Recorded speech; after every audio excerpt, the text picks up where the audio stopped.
So what are the side effects expected from a course of radiation? Well, with the exception of a little bit of fatigue, which is generally pretty mild if it does happen, the majority of the side effects are localized to the bowel and the bladder surrounding the prostate.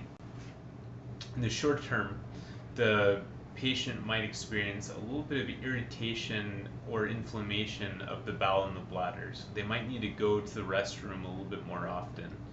Going number one, number two, a little bit more frequently. A patient can have burning when he goes to urinate or to defecate and might even experience some blood in the urine or the stool.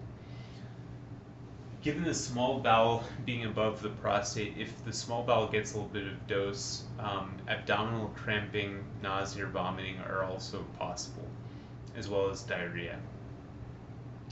And then finally, over the long-term period, the bowel and bladder side effects that we typically see in the short term that peak about a week after the treatment is done quickly start getting better.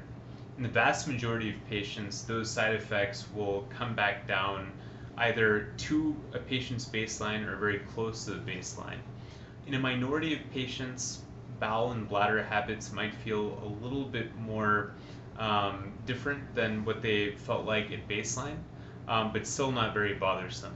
It's a minority of those patients that still continue to have symptoms that don't resolve with medications or conservative treatment.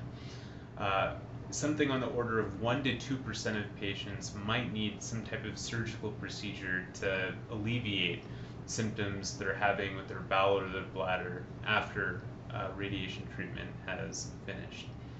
And then finally, the only other side effect to discuss is the possibility of acceleration of age-related erectile dysfunction that can happen in a percentage of patients.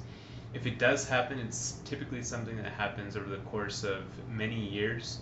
And again, as I said, is an acceleration of the blood vessels that end up supplying the penis and end up causing those changes over some time.